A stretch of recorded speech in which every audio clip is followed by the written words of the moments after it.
Kasalelia mine. Edie e Stephen. Iaumwe.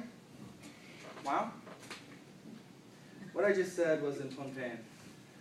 I said hello in a formal setting. My name is Stephen. I asked you how you were, and I answered for you. You were good.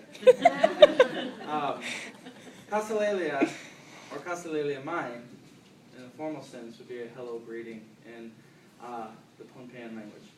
Thanks to Alwina and Arwen, who covered the Marshall Islands and also the island of Truk, you've got to know a little bit about Micronesia. The island I'm going to share about today is Pohnpei. Pohnpei is positioned halfway between Truk and the Marshall Islands.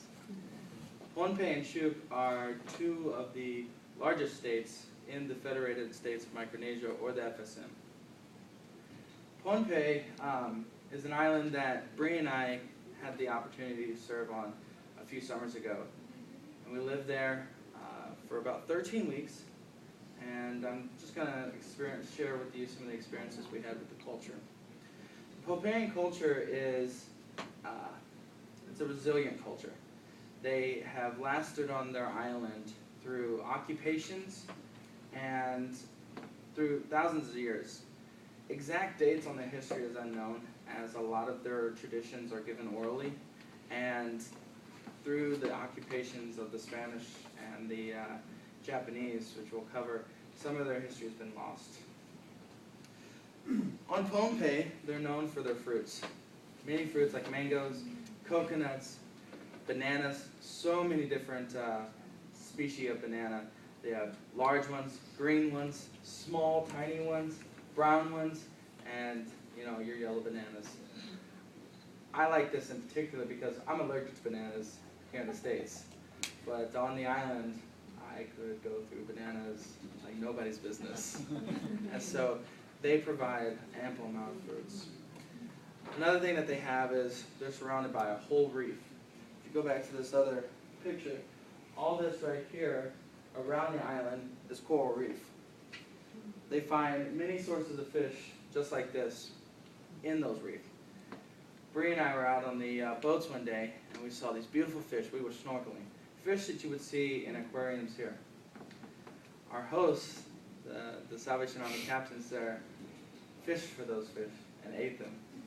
And I ate them too. We had to eat raw fish like that. And fish that you would see in people's aquarium, we got to experience and eat. So if you want to go eat those aquarium fish, visit Micronesia.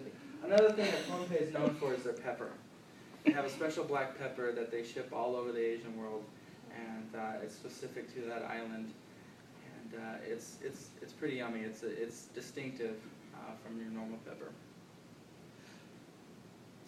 Another thing they're known for is their skirts. As Bree is, I'm not going to demonstrate, but Bree, they make their skirts. They're called yours, and they're known for their intricate designs that they do. And then also some of the men use wood carvings out of mangrove trees, which grow locally there. This is our family that we were with. Some of the history of Pohnpei is that they have a place called Namadao on the island, which is establishing city that reaches back a few thousand years from what they can tell. And this culture, this island, was broken up into 5 districts. And one of those districts was the ruling district, and that's in Namadao. They have ruins, and you can see Bree and one of the little boys playing on these ruins. But they took these large stones that they found throughout the island and positioned them to make little canal systems and cities along the southeastern part of the island. And many of the structures still stand today. Another part is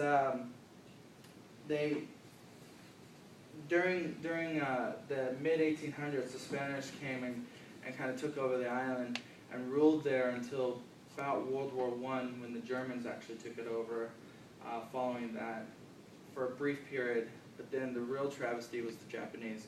They took it over, and they used that island as a military base, and they forced the Pohnpeian culture to drop their culture and take on the Japanese culture. So you'll find within the language of Pohnpeian, it's a combination of their natural language, Spanish, and Japanese, with a little bit of German every once in a while.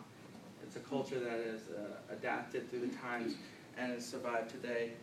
In 1979, they became their own country, establishing the 4 states: Pohnpei, Kosrae, Chuuk, and Yap. And if you'd like to know more about the island, I would be more than welcome to share with you. Thank you.